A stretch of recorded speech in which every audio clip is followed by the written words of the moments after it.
If you're the bottleneck of every process, your business can only grow as fast as you can work, or your business can only grow as much as you can work. Sometimes it won't ever grow at all.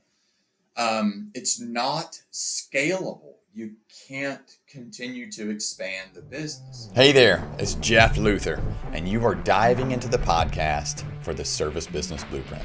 This is where I walk with you and help you unlock the secrets to building a thriving service-based business. We talk about everything from starting out to setting milestones in your company you didn't even know would exist. We'll cover entrepreneurship, personal growth, mindset, everything you need for success in your service-based business. You ready to build that blueprint? Welcome back to the Service Business Blueprint, where we share tools, tips, and strategies to achieve your personal and your business goals and overcome mindset obstacles.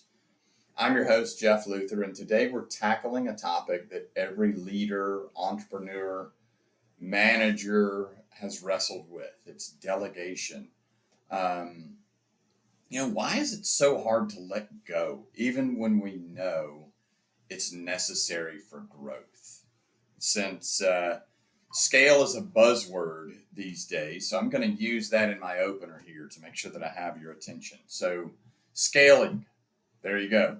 I said it. So now I have everyone's attention, right? The big thing is scale your business. So I want to start with the paradox of delegation. On one hand, every business guru out there is going to say, every business guru, every coach, people that say they're coaches that aren't coaches, people that are coaches that have been doing it for years, people that aren't coaches but are wise beyond belief in terms of business, they tell you have to delegate to scale, and they're right. You do. But on the other hand, handing over tasks is like handing over our firstborn. And why is there this internal struggle or this internal tug of war about delegation? It's so hard. We know we need to do it. We want to do it. We do it little at a time. We do it half-assed. We do it poorly. Then we say it doesn't work. And then we don't delegate. Then we're back to square one. But to delegate effectively, you can't just turn things over that are one-offs, right? You can't just say, hey, go send Bob this email. Or, hey, I've got a proposal saved on the P drive. Go send it to Susie.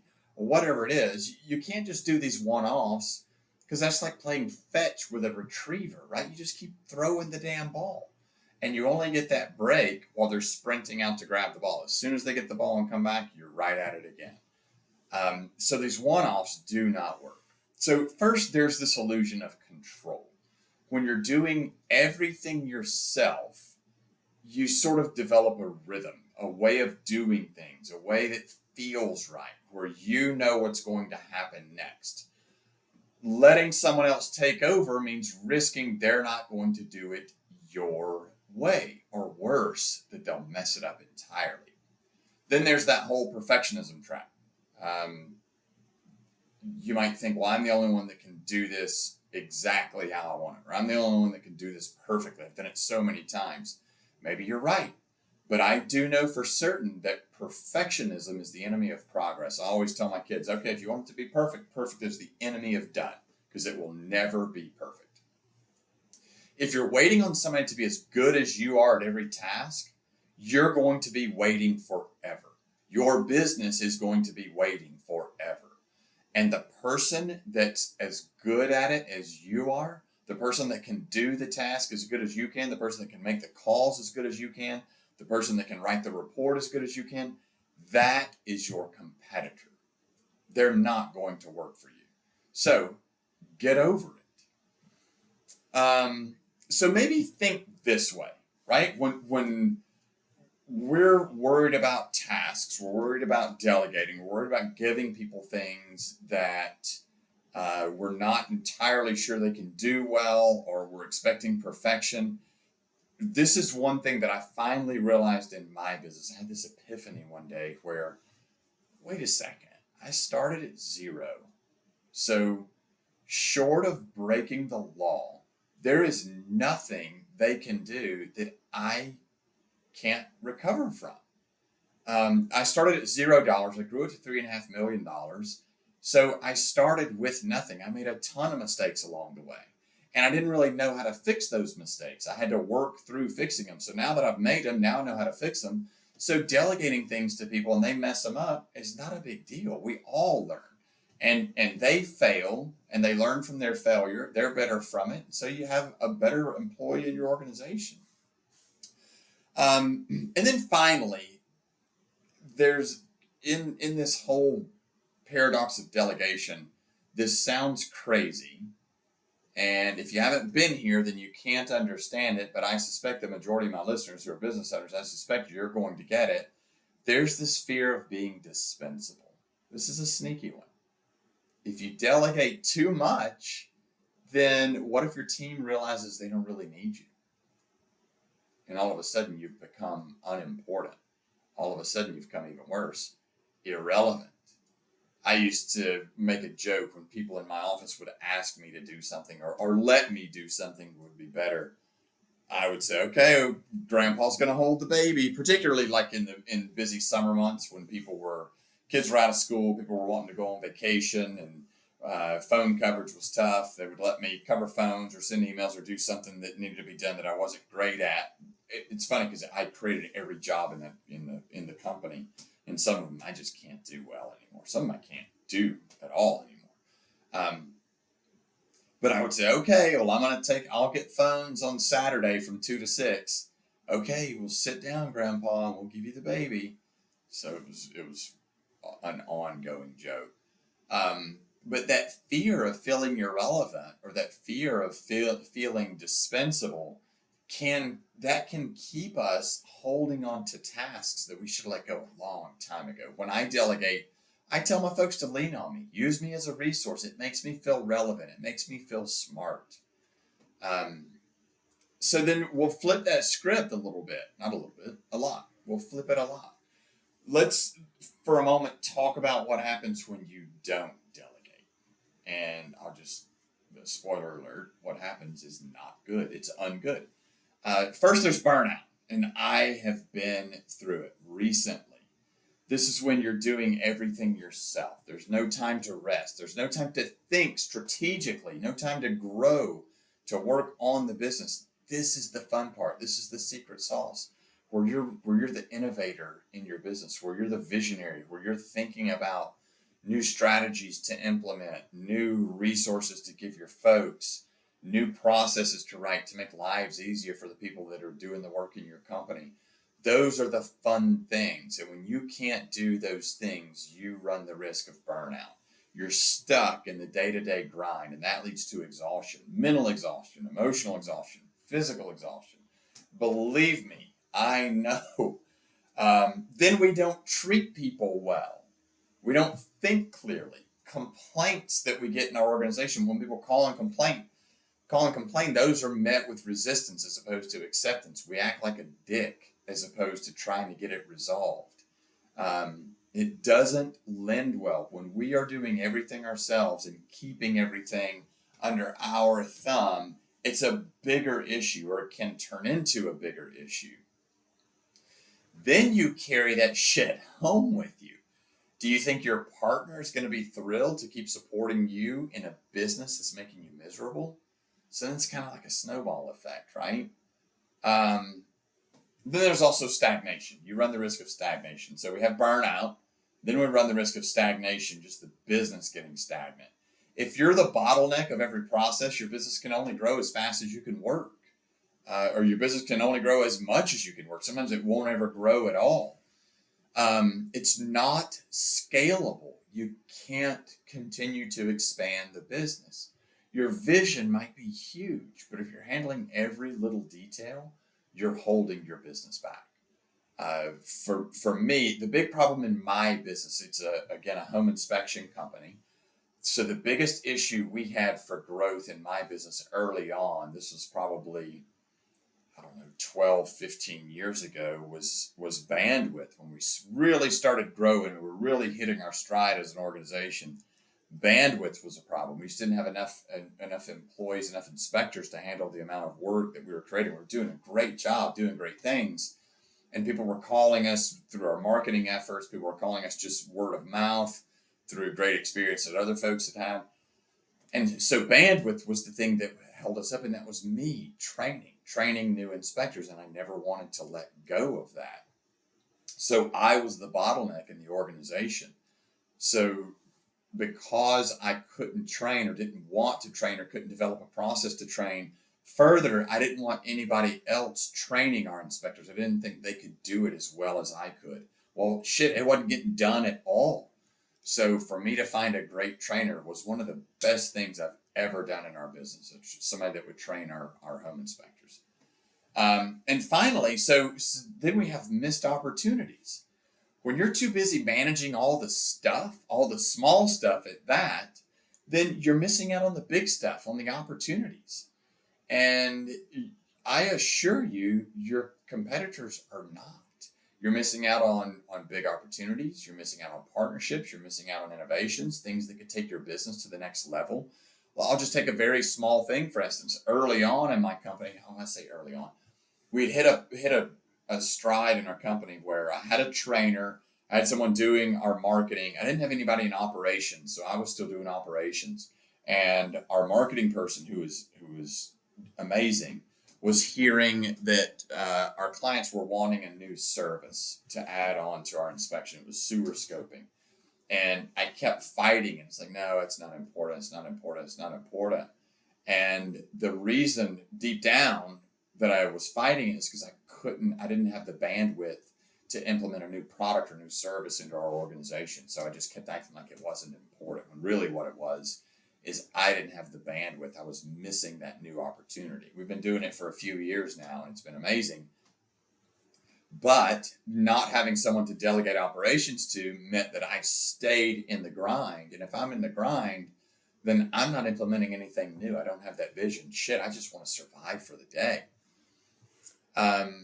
So that limits the growth of the business. And it's funny, I just talked to a company that I'm mentoring now, and when I was talking to the mentee about this kind of same thing, he's thinking about expanding his business. He wants to expand it geographically, and he wants to bootstrap it instead of buy. He doesn't want to grow by acquisition. He wants to grow organically.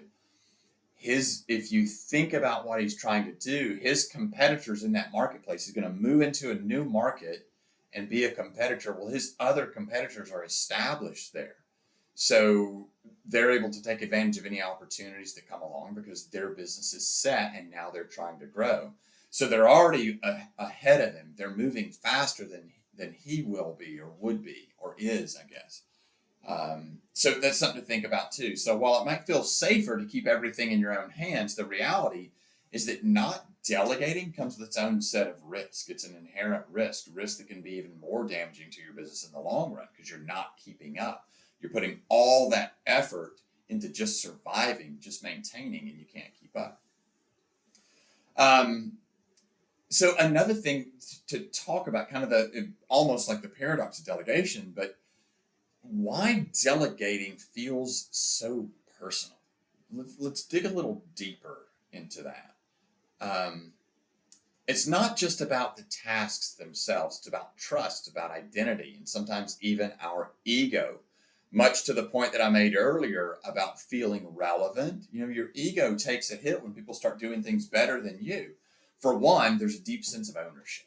When you've built something from the ground up, in my case, every task, every process, it feels like an extension of yourself, everything. And letting go of any part of it feels like you're letting go of a piece of your identity. And realizing that someone can do something just as well as you does not bode well for the ego. So like me in our company, when I get a complaint about anything in our organization, particularly about a specific person, it's so personal to me. I take a complaint about an inspector or an inspection more personal than the actual inspector does. So it's personal. I get it. Assigning these tasks to other folks is personal. Also, we feel like we're shucking our responsibility off on other people. I just did a reel yesterday about business success not being a zero-sum game. Sometimes as entrepreneurs, we feel like in order for us to be successful, someone else has to suffer. So That's one of the things that we worry about when we delegate, that we're giving tasks to people that are things that we simply don't want to do, and then that feels a little bit selfish. So there's the trust factor too. Delegation isn't just about handing off work. It's about trusting somebody else with your vision of the organization, with your vision of just that specific task of what you need to get done. And trust, as we all know, isn't built overnight. It takes time. It takes a lot of time. It takes effort. It takes experience. And sometimes it just takes a simple leap of faith. We just have to just let go of the vine, so to speak. Just let go and trust. But I'm going to share a different perspective here, and something that we might not be thinking about. We're always coming to these problems from the perspective of the business owner or the entrepreneur. We as owners are not the only ones that need to have trust. The person that we're assigning the task to, they have to be able to trust us. Trust that we won't judge them. Trust that we'll trust them. Trust that we'll support them and let them do it their way. Trust that we're not going to micromanage them. Trust that we're not going to punish them if they get it wrong. So trust is a two-way street when it comes to delegation. They have to trust that they have a safe place to do that task or that accountability the way that they feel comfortable doing it, and they won't be judged. They have a safe environment to do it. Ego plays a part. Let's be real. Sometimes we like to be the go-to person. It feels good to be indispensable. But that feeling can trap us in a cycle where we're so busy being needed or wanting to be needed that we forget to focus on what's actually important. And what's really important is not necessarily growing the business, but what's really important is maintaining the business, staying profitable, staying competitive. And there's a saying in cycling, I'm a recovering cyclist, I guess.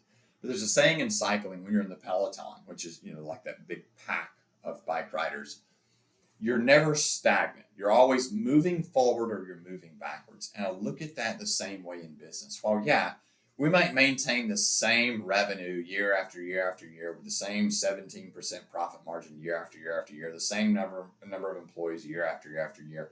But ultimately, things will begin to change. And if we're just maintaining year after year, no plan for growth, no plan for innovation, then we might miss the bus. That's the risk that we run.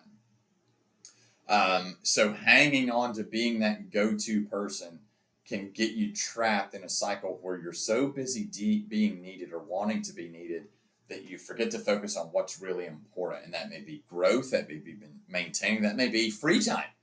You might need an hour's worth of free time just to check and see what your competitors are doing, what's going on in the marketplace, what's going on with your referral sources. You can't do those things if you're bogged down with menial tasks all day, every day. And I just use the word menial tasks like they're worthless or they don't mean anything. But I had this conversation. I was a guest on a podcast this morning, ironically, about delegation. And, there are people out there, not everyone is the same. There are people out there that love doing the things that I hate to do. So I assure you there are people out there that love doing the things that you hate to do. And we'll talk more about that in a minute. Lastly, there's the fear of mistakes. No one wants to see their hard work undone by someone else's error, but here's the truth. Mistakes are going to happen. And I know, as I just talked about a few minutes ago, short of breaking the law, there's nothing they can do that I can't recover from. Mistakes are inevitable, but there are also opportunities for growth, both for you, for the people that we've delegated to, and the organization as a whole. Our job as leaders is to replace ourselves. We can't move up if we can't backfill and can't replace ourselves. The people that work for us, we can't pull them up without someone to fill that void. As I grew my business, I got kicked out of doing a lot of jobs that I created. And then I finally realized that my job was to align goals. My job was to align what the goals of the company were. I had to figure out what the goal of the company was. I had to figure out what the goal of the employee or the candidate was, and figure out a way to make those things align for the betterment of the company and the betterment of the individual. If an individual in your company, like an admin, wants to go from typing 40 words a minute to 80 words a minute because they want to be a court reporter, all right, so they're not going to be with us long term. This isn't about entrapping people or enslaving people to work in our business, indentured servants. It's about putting people out in the job market better than you found them when they showed up at your organization. So if they want to go from typing 40 words a minute to 80 words a minute, how do I get them there? That's the idea. How do I get them there? Because the ride all the way up to that point is something that I and the organization get to enjoy. So that's what it's all about. And that's what delegation is. It helps build people. So some strategies to overcome some of these delegation challenges. All right, we've unpacked kind of why it's so hard, why it's personal, why you have to do it. And now let's talk about how we might make it easier. Because it is possible. I promise you, it is possible to do it well, to do it effectively, to free up our time, to watch people grow, and work effectively, all of us rowing in the same direction for the greater good, what I call the greater good, which is the good of the company. Now, I talked about this earlier about these one-off tasks and said it was a bad idea, but you do have to start small. You don't have to hand over the keys of the kingdom all at once. Begin with tasks that are less critical, less time sensitive. This helps build your confidence in the delegation process. Getting positive results back also allows your team to learn and grow without too much pressure. It allows them to see how you operate, allows them to see how they're going to operate. Step 2, set clear expectations. Don't just hand off a task and hope for the best. Be specific. Be specific about what you want, not how you want it done, but what you want, what your results are. Be specific about when you want it. This is critical. Be specific about when you want it and how you expect it to be done. Do you expect it to be hired out through Fiverr? Or do you expect it to be done by the employee?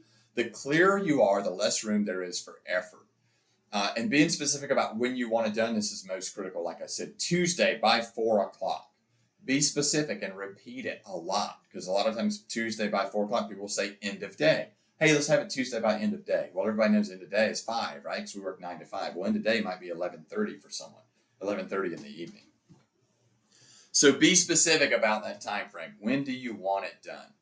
Focus on the outcome, not the process.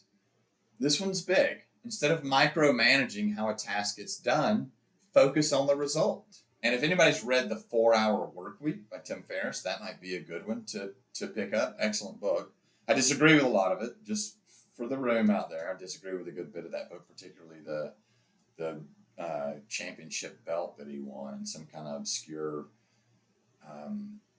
martial arts or something. Anyway, beside the point. But focus on the result, not necessarily the tasks that are needed to be done to get the result. Give your team the freedom to figure out the best way to achieve that result. You might be surprised. They may even find a better way to do it than you ever thought possible. Also, giving them the latitude to rethink a task may change it altogether. We may find that we no longer need a certain piece. Think about it this way. Think about if we have to fill ice bags. This is totally from left field.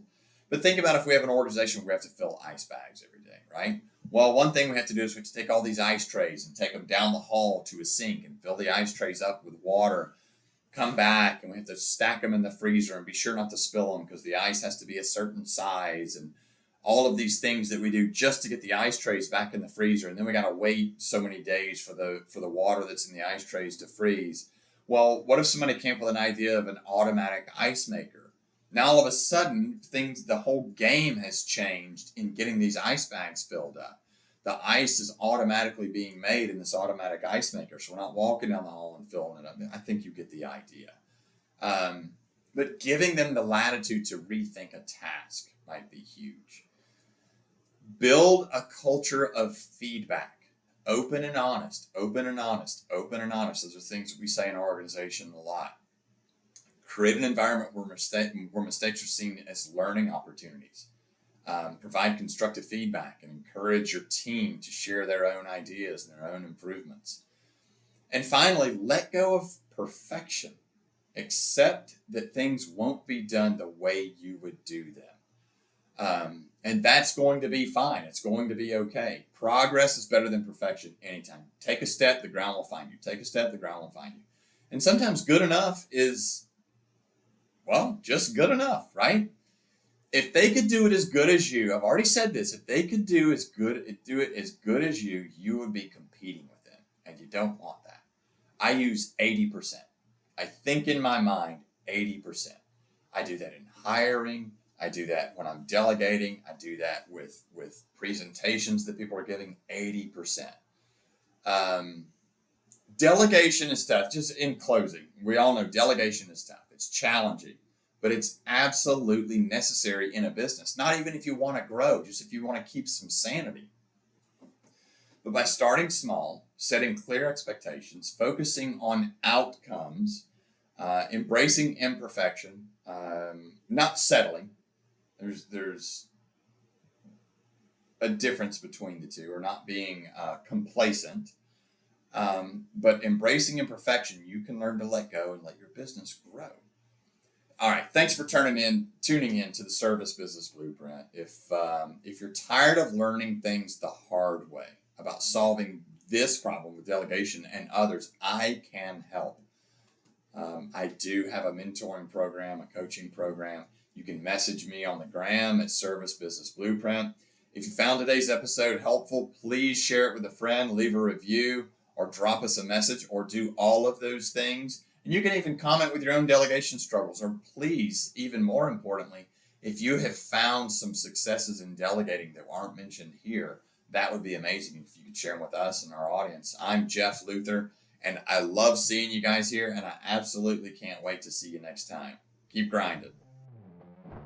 Thanks for hanging out on the Service Business Blueprint with me, Jeff Luther. Stay in the loop as we keep delivering these strategies to supercharge your service business. Hit subscribe, leave a review, be part of our growing community. Now you have someone to walk with you as we create your service business blueprint. Until next time, remember, where you focus is where your energy goes. Beliefs turn to things, so choose the good ones.